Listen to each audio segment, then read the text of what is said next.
தமிழ் வழியில கல்வியில படிக்கணும் அப்படின்னு சொன்னா இயல்பான கேள்வி என்ன? இப்படி பேசுறவன்லாம் அவன் வீட்டு பிள்ளைய கான்வென்ட்ல தான் படிக்க வச்சுட்டுக்கிறான்.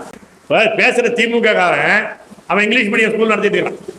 அவன் வீட்டு பிள்ளைகளை இங்கிலீஷ் மீடியம் தான் படிக்க வச்சுட்டு இருக்கிறான்.